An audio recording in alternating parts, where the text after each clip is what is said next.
नमस्कार दोस्तों, स्वागत है आपका हमारे यूट्यूब चैनल में।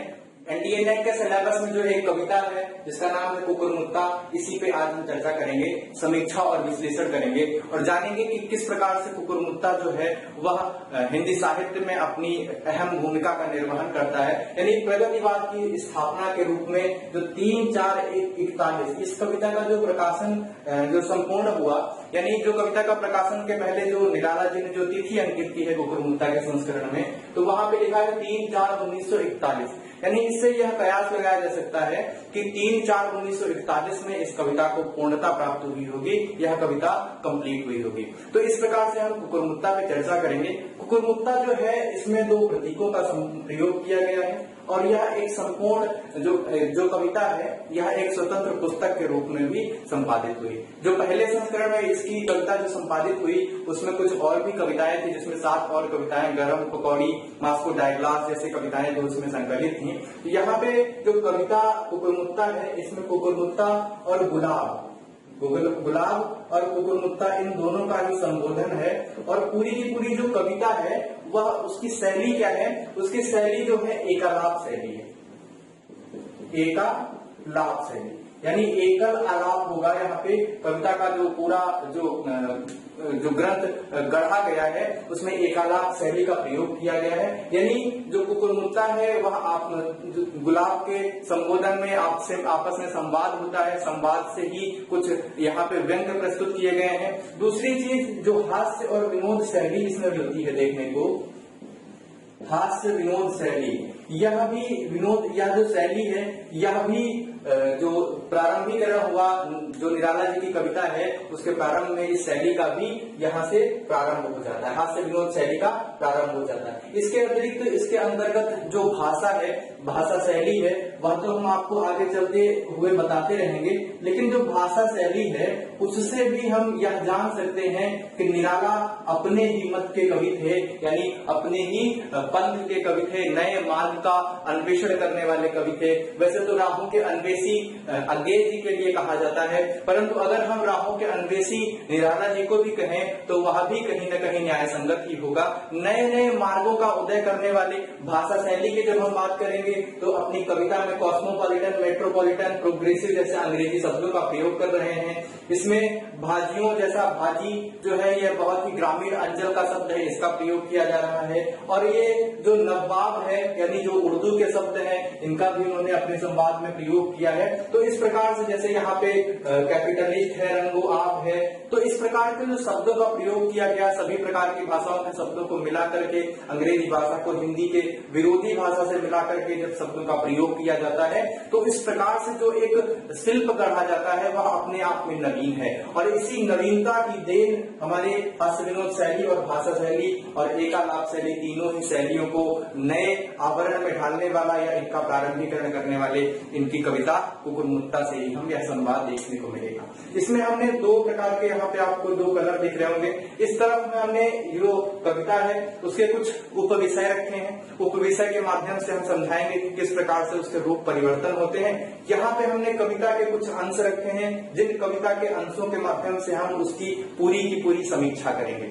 जी हाँ, क्योंकि पूरी कविता पढ़ पाना थोड़ा सा जटिल है क्योंकि कविता अत्यंत लंबी है, लेकिन हम पूरी कोशिश करेंगे कि यहाँ से जो भी हम बिंदु उकेरेंगे उससे पूरे का पूरे कविता का समीक्षा और सार दोनों ही आप तक पहुंचाने का प्रयास करेंगे। जो कविता की जो हमारी प्लेलिस्ट रहेगी इकाई 3 में जिसका वर्णन किया गया है, एक वीडियो हम अपलोड कर चुके हैं। पूरे निरंतर हम कविता के सभी वीडियोज अपलोड करते रहेंगे और आपको एक ही प्लेलिस्ट में सभी उपलब्ध रहेंगे। तो हमारे गुरु चेला एकेडमी में आप बने रहें, ध्यान देते रहें, जो भी हमारा सिलेबस हम प्रोवाइड करेंगे आपको बेहतर से बेहतर जानकारी उपलब्ध कराएंगे। चलिए हम यहाँ से प्रारंभ करते हैं। किस प्रकार से हम प्रारंभ करेंगे? प्रगतिशीलता की खोज। ये देखिए जो 3 बिंदु हैं, इन 3 बिंदुओं की हम चर्चा निरंतर करते रहेंगे। इसके बाद में जो कविता है उसका सार संग्रह यहाँ से उपलब्ध है। तो 3 बिंदुओं की पहले चर्चा कर लेते हैं कि प्रगतिशीलता की खोज। जैसे यहाँ पे एक बिंदु यहाँ पे आया हुआ है प्रोग्रेसिव वाला, जो ये यहाँ पे, जी हाँ प्रोग्रेसिव, जैसे प्रोग्रेसिव का कलम देते हो तो प्रोग्रेसिव एक प्रगतिशीलता की खोज इसके अंतर्गत दिखाई गई, क्योंकि जो कविता है उसका प्रकाशन हुआ 1941 और प्रगतिवादी की स्थापना अगर हम माने तो वह 36 से 43 तक उसकी समय सीमा है, प्रगतिवाद की समय सीमा। इसी के अंतर्गत हम मार्क्सवाद की भी आलोचना कर लेते हैं।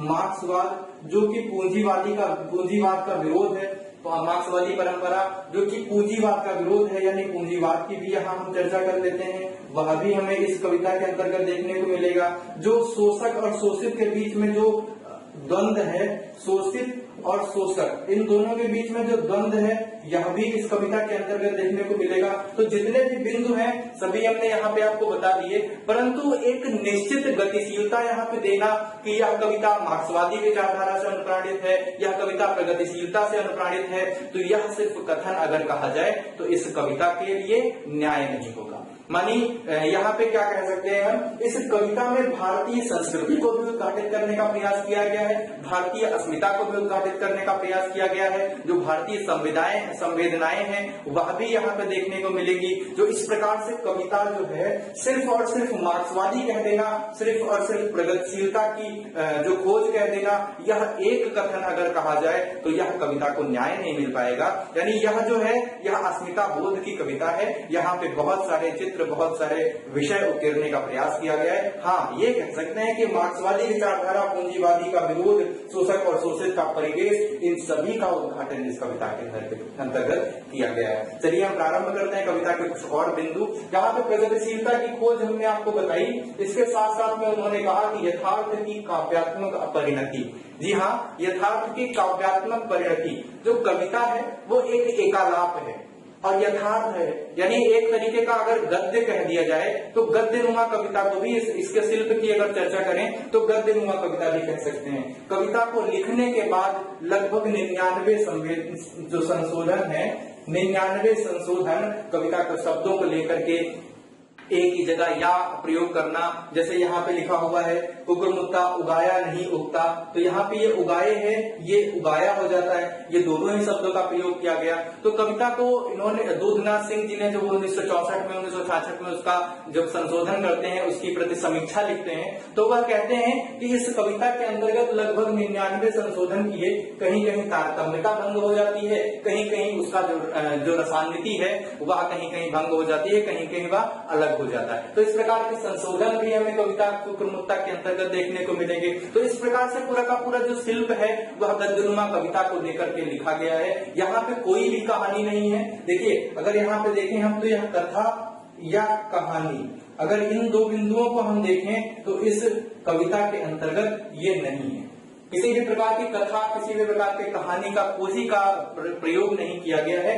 दो पात्र हैं, सबसे पहला नाम जिसका नाम है गोली और दूसरी जो पात्र है बहार। जो बहार है वह नवाब की बेटी है और जो गोली है वो मालिन की बेटी है। इन दोनों की आपस में बहुत ही मित्रता है। इस मित्रता का परिवेश लेकर के बताया गया है कि पूंजीवाद और जो शोषक है वह किस प्रकार से आपस में मित्र हो सकते हैं। तो यह सभी कुछ जो परिवेश है या सभी कुछ उद्घाटनाएं हैं जो है वह हमें इस कविता के अंतर्गत देखने को मिलेगी। चलिए प्रारंभ करते हैं। अब हम आगे के बिंदुओं को, यथार्थ की काव्यात्मक अभिव्यक्ति मैंने आपको बता दिया।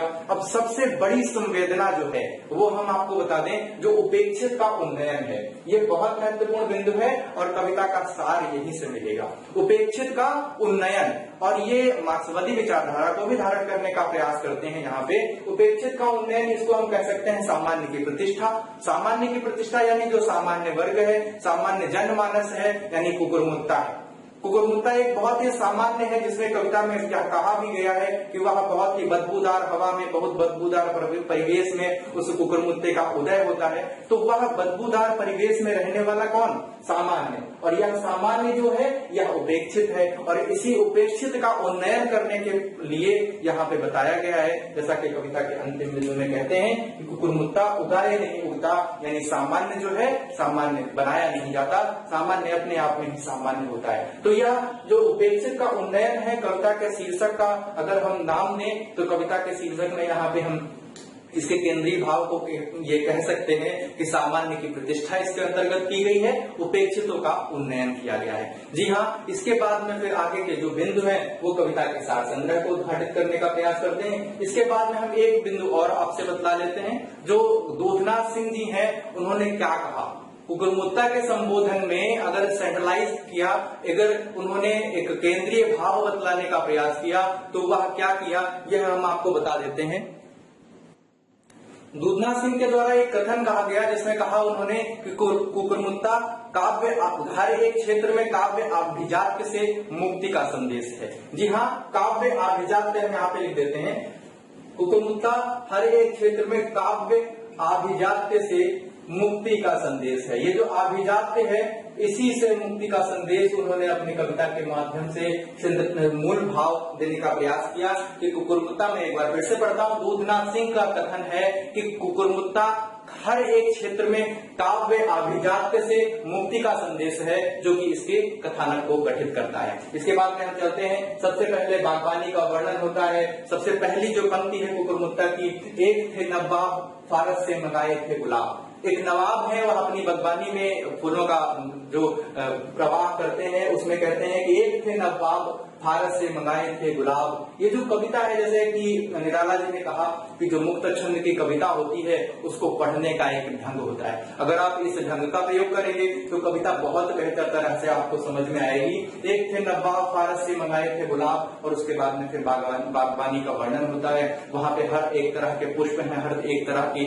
सब्जियां हैं, बहुत तरह तरह के वहां पे वृक्ष और पौधे लगाए हुए हैं, और बागवानी का जो सौंदर्य है वह देखने लायक है। इसके पश्चात फिर से पढ़ते हैं। अबे सुनबे गुलाब, भूल मत जो पाई खुशबू रंगो आब। भूल मत जो पाई खुशबू रंगो आब, खून चूसा खाद का तूने अशिष्ट, डाल पर इतरा रहा है कैपिटलिस्ट। ये अशिष्ट शब्द देखिए, ये सदाचार है, ये भारतीय अस्मिता का प्रवाह करता है कि यहाँ पे जो अशिष्ट कहने का काम है, उन्होंने एक ऐसे व्यक्ति को जिससे कहा कि खून चूसा खाद का तूने अशिष्ट, खून चूसने वाले को भी वह सिर्फ और सिर्फ अपनी सदाचारिता को धारण करते हुए अशिष्ट कहकर संबोधित कर देते हैं। यह अपने आप में बहुत विशिष्ट है, और भारतीय जो है वह क्रांति का समर्थन नहीं करते, भारतीय समाज व्यवस्था जो है क्रांतिदर्शी नहीं है, यह भी बता दे। उसके बाद में अशिष्ट कहने के बाद में भी कहते हैं कि डाल पर इतरा रहा कैपिटलिस्ट, यानी उसके इतराने की भी बात की जा रही है,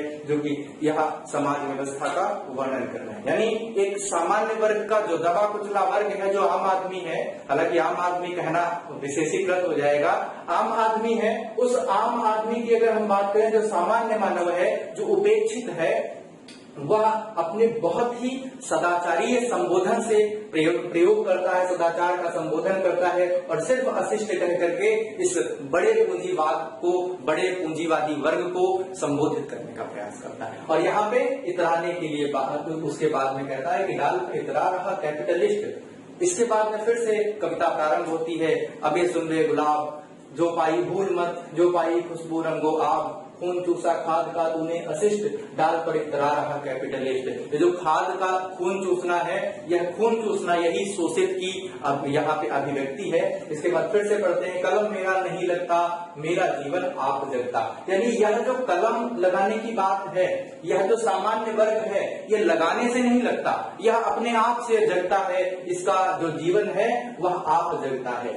कॉस्मोपॉलिटन और मेट्रोपॉलिटन जैसे फ्रायड और लिटन, देखिए दो शब्दों का प्रयोग किया गया, कॉस्मोपॉलिटन और मेट्रोपॉलिटन। ये मेट्रोपॉलिटन यही जो चकाचौंध है उसकी व्याख्या करता है। यहाँ पे फ्रायड जैसे सिद्धांतवादी विचारधाराओं की अभिव्यक्ति करता है। लिटन जैसे पाश्चात्य काव्यशास्त्रीय जो है, पाश्चात्य दार्शनिक है, उनकी बात करता है। यहाँ पे कुकुरमुत्ता और गुलाब का संवाद होता है। बहुत सारे उपमानों से इसको बताया जाता है। उसमें कई सारी बातें की जाती हैं, कई सारी पंक्तियों का उद्बोधन उसके अंतर्गत किया जाता है, जैसे इस कविता के माध्यम से। जी हाँ, इसके बाद में देखते हैं हम,